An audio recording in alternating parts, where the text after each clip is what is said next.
SPOG konsultan fitomaternal. Kemudian yang kedua adalah Dr. Didi Danukusumo, SPOG konsultan fitomaternal, dan ada satu tambahan lagi Dr. Rima Irwinda, SPOG konsultan fitomaternal. Pada pembicara pertama yang terhormat dan saya banggakan, Profesor Eri, dipersilakan untuk memberikan materi hidrofetalis kepada Prof. Eri. Kok saya tidak tampak? Cukup tinggi dengan 270 juta ini. Slide selanjutnya. Nah, kalau vital hydrops, saya ambil satu definisi bagus sekali di sini, 2 or more vital effusion. Nah, jadi pada waktu kita melakukan scanning, kalau ada suatu accumulated fluid, dia entah di perikardial, pleural, dan ascites, ini pada gambar sebelah kanan. Ini yang mana ininya ini? Oh, aduh, udah bisa. Jadi pada gambar sebelah kanan kita bisa melihat di sini ya, bisa di ascites ini yang paling akrab, yang C itu, kemudian pada pleura, dan kemudian pada sekitar jantung. Nah, di sini imun dan non imun. Kalau yang imun kita sudah insya Allah familiar dengan rhesus negatif ya. Tapi sebenarnya minoritas dia, cuma 15%, 15-20%. The majority is located at non-immune. Ini yang jadi masalah.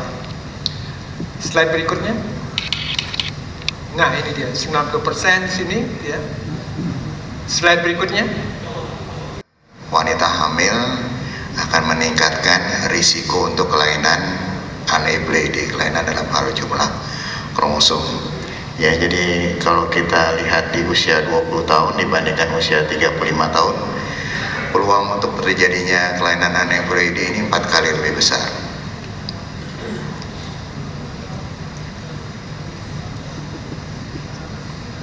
Slide. Ya, jadi hadirnya NAPT ini ternyata telah mengubah praktek dalam obstetrik ginekologi. Kita tahu dalam praktek kita sehari-hari sekarang banyak sekali orang menawarkan pemeriksaan NIPT.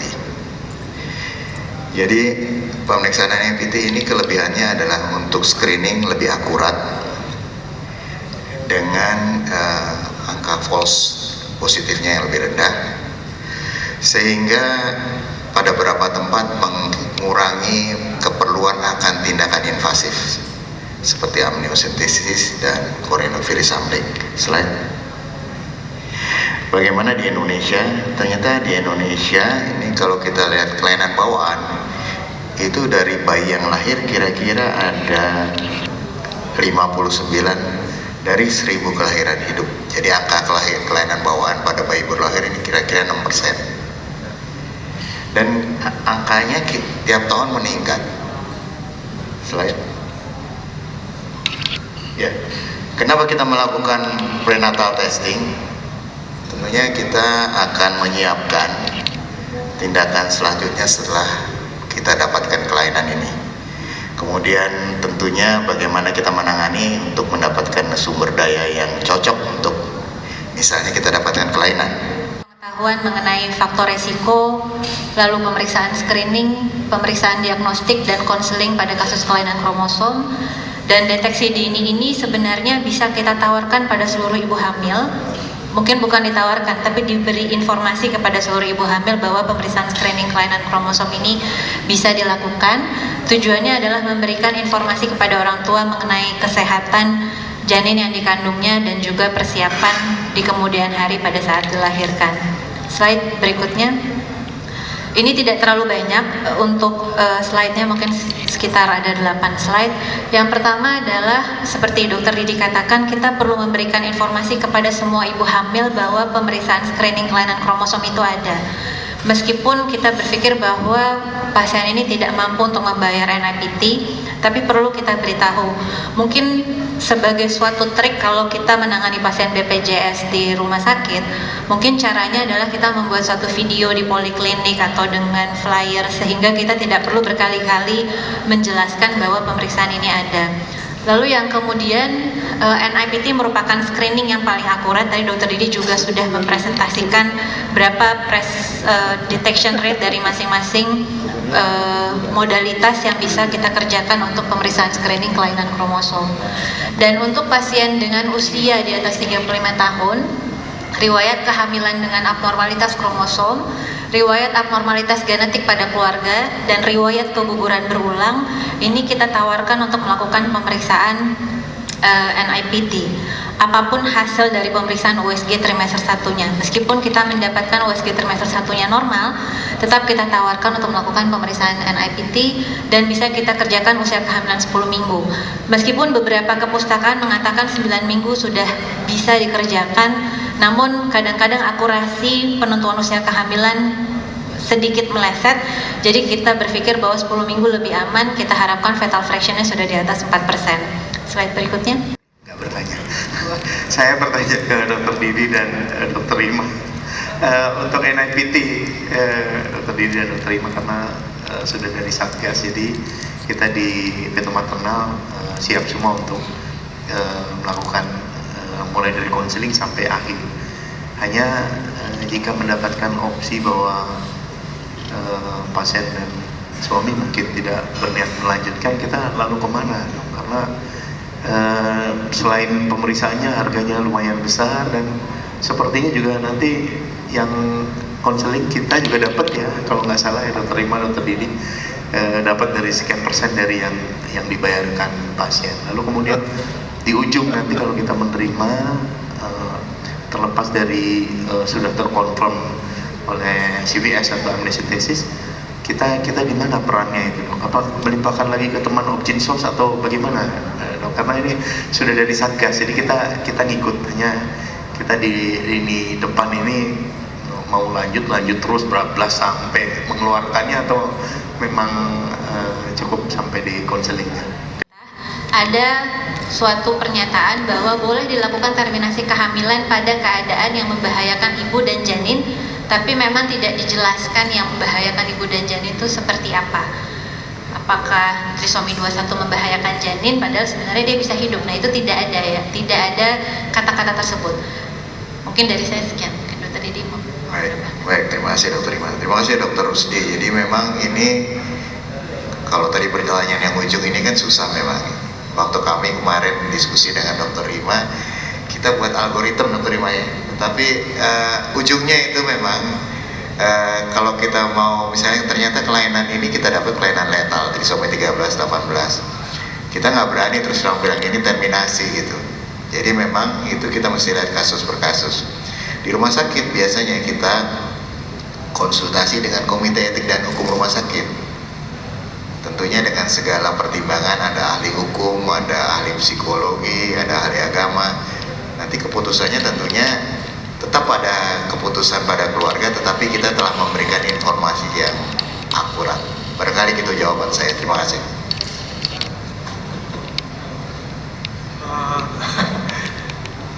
Saya juga baru mengalami di Rumah Sakit Dr. Stomo mengenai terminasi kehamilan ini. Jadi undang-undang yang diperbarui oleh DPR itu pada minggu ke-6 ya, minggu ke-6, kemudian dengan keterangan ya bahwa apakah janin itu bisa mengatur diri sendirinya, jadi bisa hidup apa tidak. Nah, itu menjadi pertimbangan juga. Nah, kemudian yang sama pentingnya itu adalah ethical principle bagi seorang dokter ini ya. Ethical principle itu kan dari benefit, male benefit, kemudian transparent, polite, terus fair, kemudian autonomy. Nah, diantaranya itu adalah keberpihakan dokter itu harus pada pasien. Nah, ini yang ini yang berat ini. Artinya itu pasien kan dengan menerima bad news ini tidak senang dia. Kemudian apa kelanjutannya? Ya, sebenarnya keinginannya terminate, tapi sudah dijelaskan oleh Dr. Rima dan Dr. Didi itu harus dengan undang-undang dan juga itu di rumah sakit yang besar dengan dihadiri oleh itu. Jadi sekarang apa ya kesimpulannya ini? Ini memang kalau sudah bad news seperti begini ini hanya tadi ada sedikit hiburan. Dr. Rima itu sudah menegaskan ya, it is just only screening, should be carried out by diagnosis. Mudah-mudahan aja di sini bisa salah ininya apa namanya. Sebab ada beberapa contoh bahwa positif trisomi ternyata tidak apa-apa itu bisa begitu. Tapi kalau maunya betul real bad news, Pak, ini tidak bisa apa-apa. Ya cuma itu aja, kami di Dr. Sutomo itu akhirnya stuck gitu, harus bagaimana ini menginterpretasi undang-undang. Padahal minggu ke-6 itu kan, kalau tadi saya presentasi apakah fatal high drop itu within first trimester ini kita sudah terbiasa apa enggak ya? Tahu. Terima kasih. Jawab. Berikutnya ada komen atau pertanyaan lainnya? Silakan. Ke Dr. Didi dan ke Dr. Rima. Tadi presentasinya Dr. Didi yang saya perhatikan, bila dilakukan pengambilan sampel pada waktu yang tepat, katakan minggu ke-8, itu accuracy-nya bisa 97%, tapi masih ada false positif ya. Tadi yang saya menarik waktu Dr. Didi menjelaskan, kan sampel yang dipakai untuk pemeriksaan NIPT itu kan berasal dari plasenta yang mengalami apoptosis. Apoptosis itu adalah suatu program cell death. Itu memang itunya sel. Nah, Dr. Didi, Dr. Rima, saya minta ini ya, sebab 6 bulan yang lalu waktu di Surabaya itu passionate debate antara ahlinya yang dari Belanda yang berpihak dan yang opposing, yang menentang, yang menjelaskan apa namanya false positif itu memang berasal dari sel plasenta, bukan sel janin, demikian. Itu yang ada yang mendukung. Tapi yang menentang ini ada, karena apapun itu plasenta ya, itu adalah miliknya janin, bukan miliknya ibu. Dijelaskan dari ini, nanti mungkin komentarnya dari Tuan, yaitu waktu saksi fertilization ya kan, dia akan menunjukkan internal cavity. Selama berjalan dalam 7 hari itu kan terjadi multiplikasi dan diferensiasi ya kan. Kalau multiplikasi itu 1 jadi 2 jadi 4, akhirnya jadi 512, nanti menjadi blastosis pada waktu implanted. Nah, sekarang yang differentiate itu dia menjadi endoderm, mesoderm, ectoderm. Jadi maknanya sel di plasenta itu adalah sel yang dijanin. Nah, ini yang menentang. Saya minta komentar, sebab saya bagaimana saya memaknai ini, dari mana itunya, apa namanya, false-nya tadi berapa? Di bawah 1% ya, false positifnya ya. Oke, silakan coba. Ya Prof, terima kasih Prof Eri. Jadi ini kan kalau tadi Prof Eri menyatakan dari konsepsi kemudian jadi zigot, kemudian jadi merorua, blastula, kemudian dia akan berkembang menjadi inner cell mass dan outer cell mass. Kemudian yang outer cell mass ini nanti akan menjadi placenta. Nah, memang kenapa tadi pertanyaannya kenapa NIPT ini tetap disebut screening, Bro? Karena memang tadi yang kita periksa kan tadi itu komponen dari placenta, walaupun asalnya dari tadi satu konsepsi, Bro. Tapi kan ada beberapa hal yang terjadi mosaisism gitu ya, Dr. Rima ya. Jadi mosaisism ini kan terjadi kelainan tapi pada suatu tempat saja gitu, Bro. Jadi kalau mosaisism pada plasenta itu kita akan lihat bahwa dia akan positif palsu barangkali, karena yang kita periksa plasentanya ada kelainan di situ. Tapi kalau mosaisismnya di janin, kita akan mendapat negatif palsu, karena trofoblastnya yang ada di plasenta itu tidak terafek oleh kelainannya yang mosaik tadi, Prof.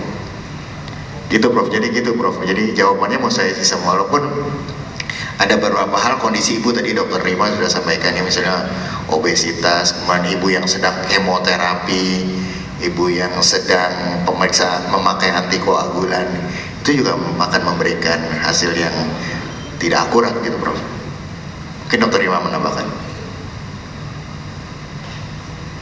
Jadi kalau misalnya kita lihat false positif selain placental mosaicism juga bisa disebabkan oleh fetal mosaicism, Prof. Jadi fetal mosaicism, jadi dia bukan trisomi 21, 13, 18 tapi fetal mosaicism. Atau yang berikutnya yang ketiga dari placenta fetal mosaicism, yang ketiga adalah kemungkinan adanya aneuploidy pada janin kedua pada twin pregnancy yang dia vanishing twin. Jadi memberikan false positif. Sedangkan kalau untuk false negatif, tadi mungkin kalau kita lihat dari fetal fraction itu kan fetal cell-free DNA dibagi fetal cell-free DNA plus maternal cell-free DNA. Kalau misalnya penyebutnya itu tinggi, maka akan menyebabkan low fetal fraction. Yang bikin tinggi karena fetal fraction ada di pembilang dan penyebut itu kemungkinan adalah maternal cell-free DNA yang tinggi, kemungkinan apoptosisnya tinggi. Jadi semua keadaan maternal yang apoptosisnya tinggi itu akan menyebabkan false negatif karena low fetal fraction. Jadi misalnya false negatif, jadi misalnya ibunya dengan penyakit autoimun, ibunya dengan diabetes mellitus, ibunya dengan keganasan, karena maternal cell-free DNA-nya dia akan tinggi, maka akan menyebabkan low fetal fraction dan akan menyebabkan false negatif. Jadi oleh karena itu, karena ada false positif negatif, ini masih kita bilang bukan sebagai diagnostik, tapi sebagai screening. Jadi di sini penting sekali ya bahwa jangan berhenti di situ ya, di apa namanya, ya harus diturun pada diagnostik, yaitu pada negara maju memang ya bisa, tidak ada masalah diteruskan ke diagnostik. Terima kasih. Ya, terima kasih kepada ketiga pemateri kita. Aplaus. Oh, ada satu pertanyaan, tapi sudah 10 menit, Prof. Dok, komen aja setengah menit, boleh? 1 menit. Ya, boleh, terima kasih.